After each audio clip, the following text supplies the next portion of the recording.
The Oort Perimeter, Chapter 22. Sin stood in front of a long, ornate stone bench, behind which sat the 9 members of the High Council of the Nine, each one representing one of the 9 ancient races that made up the heart of the United Galactic Worlds. The Varnock ambassador and his aides sat in a chair to the right of the 9 council members, while Philand, Finch, the Gaekvan ambassador, as well as his aides, sat in chairs to the left. The Chancellor sat in a chair between the 2 groups to act as moderator if needed. Sin stood not far from the Chancellor and faced the High Council. Honorable Council members, I stand here before you today in accusation of an open and blatant act of war by the Varnock. They have threatened the safety of my people, and the Jinn as well, said Sin. The council leader, a Trigarian, looked at the Varnock ambassador, and said, "Do you deny this accusation?" The Varnock ambassador stood to his feet, his gills flaring, as his eyes grew fiery with hatred and rage. "We deny that we have acted as to war against the Gaekvan. We admit only that we have moved against the Chapaji, as they are a clear and present danger to the galaxy, a fact, of which, we can no longer ignore," he said defiantly. The council members glared at the Varnock ambassador. "You will address the representative of Jinn with proper language," said the leader. "I will not address a festering menace with any title of respect," growled the Varnock. "You wish to destroy an entire race in order to prevent the fulfillment of a prophecy which has been proven to be a lie," cried Sin. The Varnock ambassador turned his bile-laced glare towards Sin with such murderous spite as to kill anyone upon whom his gaze fell. "That prophecy is not a lie. The Yib prophets have relayed the truth for millennia, and their prophecies have never failed us. So, to stop the fulfillment of this prophecy, the Chapaji must be destroyed," he shouted. "You fool! Your attempt to destroy the Jinn will fulfill that prophecy, not erase it. Do you not see that? You are bringing about your own downfall, not theirs," cried Sin. The Varnock ambassador pointed a finger at Sin, and said, "Chapaji sympathizer. You are a fool if you think that you will not also suffer the consequences of their malice, greed, and lust for conquest." The leader of the High Council banged his gavel on a large metal plate in front of him, sending a sharp ringing throughout the council chambers. Everyone immediately fell quiet, and turned their attention to him. "Be silent. Now, tell me, what is this prophecy of the Yib that you speak of? Tell us what it says," he said. The Chancellor stood up, and said, "The prophecy is as such. A mighty band of the Jinn, who carries a standard, topped with a great bird of prey, shall rise up from the shadows of obscurity, and shall become a thorn of contention, which shall spawn a great war among the 9, and lead to their destruction. And, from the ashes of their demise, this mighty band of the Jinn will spread out across the entire galaxy and conquer all. There may be more, but that is all I know." He then sat down. The leader of the council looked at the Varnock ambassador, and said, "Is that the prophecy you speak of?" The Varnock ambassador scowled at him disdainfully. "It is," he hissed. Philand leaned back in his chair for a moment, and thought about the prophecy as the council members discussed it quietly amongst themselves. Finch could see the wheels turning in his head, and whispered, "Has a thought of interest entered your mind?" Philand shook his head. "No, it hasn't. I'm still trying to figure out what the prophecy means. It talks about a mighty band of the Jinn, who carries a standard topped with a bird of prey. That bird is likely a national emblem of some kind. The problem is, there were hundreds of nations who had predator birds for their mascot, or as part of their national identity. But none of them fit all the criteria of the prophecy. And I know for certain it's not us, because we don't have a bird for a mascot. Then again, we don't march around with standards either." Finch cooed slightly. "I may not be an expert on Jinn history, but I have seen the gentle feathers of your race, and do not understand how they could steal the nests of others, especially with great talons of violence. You still have many feathers you must yet gain before you can ever truly defend your own nest, let alone take the nest of another." Philand grunted. "I agree. Even if we could conquer the galaxy, why would we want to? We have enough problems keeping our own house in order, let alone taking someone else's." As they continued talking, Sin noticed their conversation and strolled over to them. have you thought of something?" he asked. Phylan shook his head and explained everything they'd just talked about. Sin pondered this thoughtfully. After a moment, he turned back to the bench as the council leader pounded his gavel and pointed at Phylan. "Ambassador of the Jinn, come forward," said the councilman. Phylan stood up and approached the bench as Sin sat down and crossed his arms in thought. There had to be an answer to this mystery. Explain this prophecy through the eyes of your world. Whom, from among your people, does this prophecy speak of? Is it you, or perhaps another? Asked the councilman. Phylan shook his head. I really don't know, Your Honor. I was discussing it with my colleague, and we can't think of anyone in our history who fits the description given in the prophecy. And it certainly isn't us. Which means they either never existed, or they don't exist anymore. Do you think they will rise from the Jinn in the future? Phylan snorted. Not if we can help it. Then could this prophecy speak of another, one that existed before you, that you do not know of? Perhaps a sibling race that was spawned from your own? Phylan shook his head. It's possible, but unlikely. If there was such a race, there would be considerable evidence left behind on our homeworld to indicate they'd existed, or still do for that matter. Yet there's none that I know of. Could this prophecy, in fact, refer to you? Asked one of the councilmen. What do you mean? Asked Phylan. Is your technology not superior to much of our own?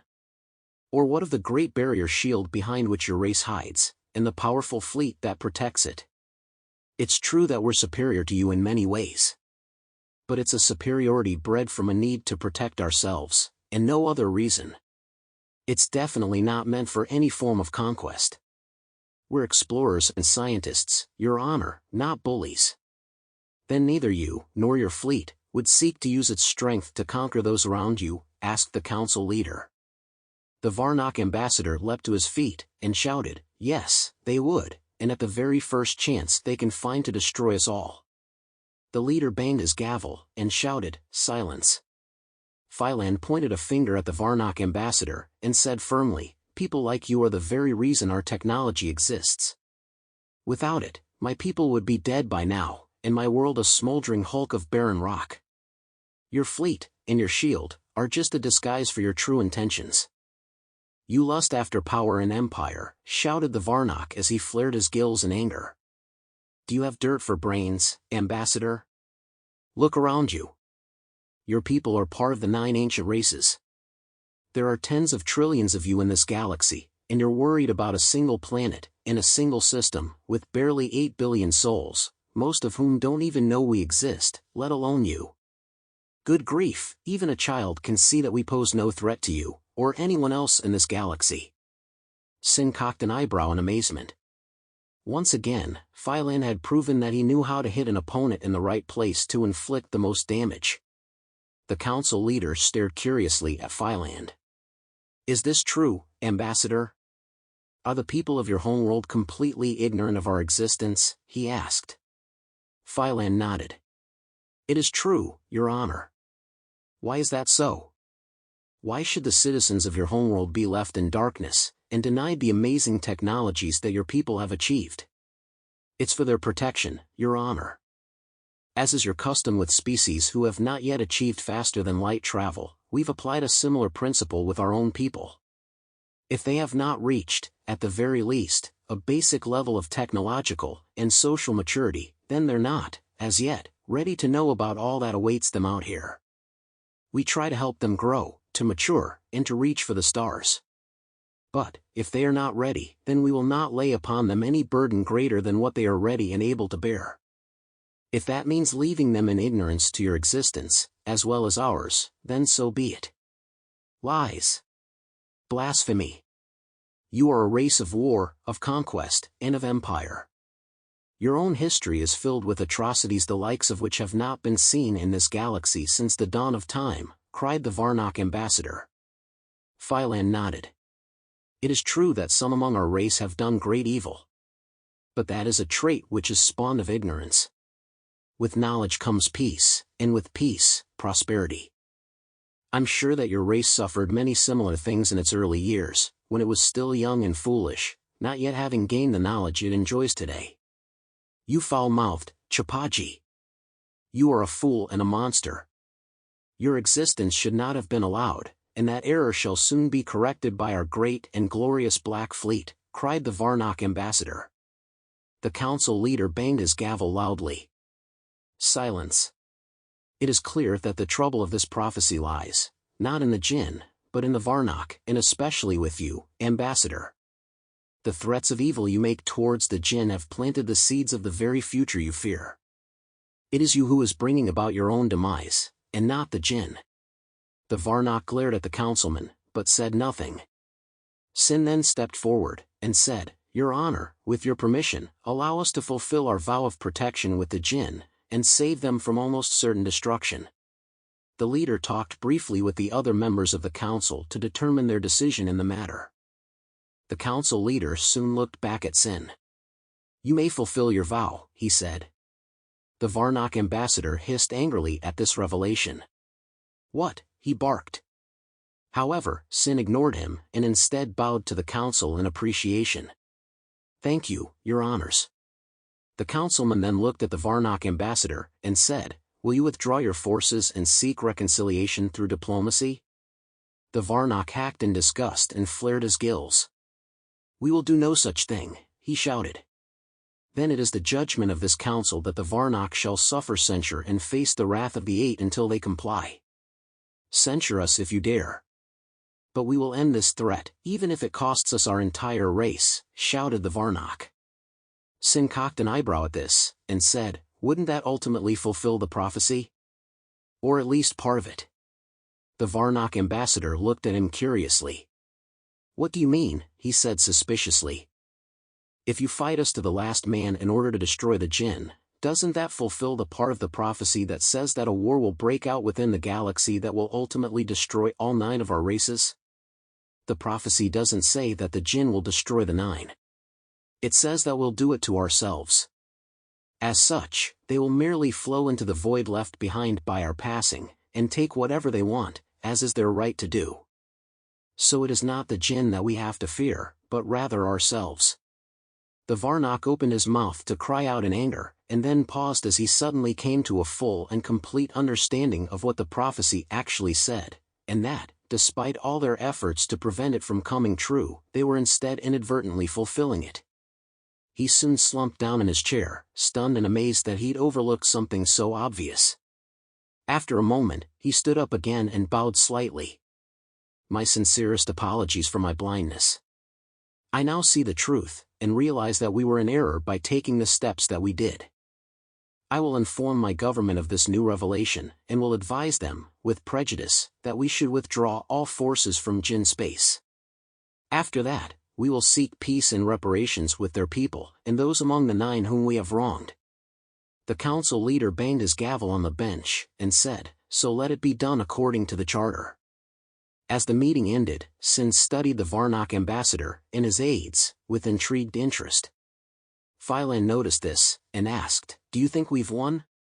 I don't know. Only time will tell.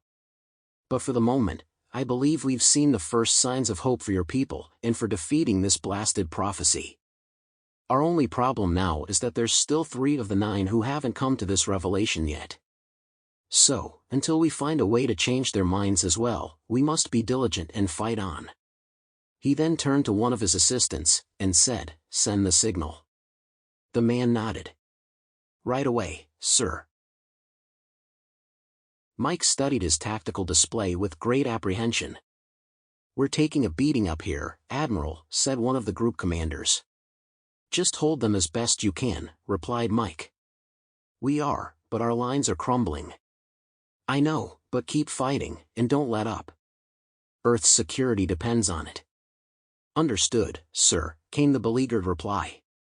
A moment later Alfred appeared in a small corner of Mike's display, and said, Sir, we've figured out a way to reorganize the remaining nodes to significantly reduce the size of the breach. It's not going to stop the Varnock, but it'll make it much harder for them to get any significant fleet numbers through the breach, he said. How long will it take to do that? I don't know.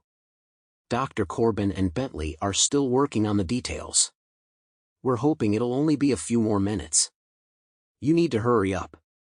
We're not going to last much longer up here at this rate.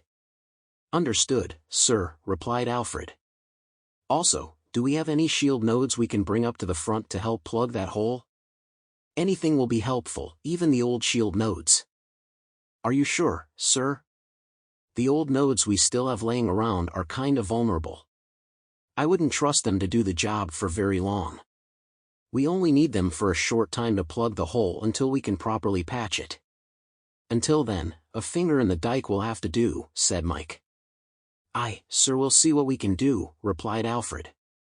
Sarah, who had been diligently studying the battlefield around them, pondered their situation for several moments before an idea crossed her mind. Admiral, may I make a suggestion? She asked. Sure, go ahead, replied Mike.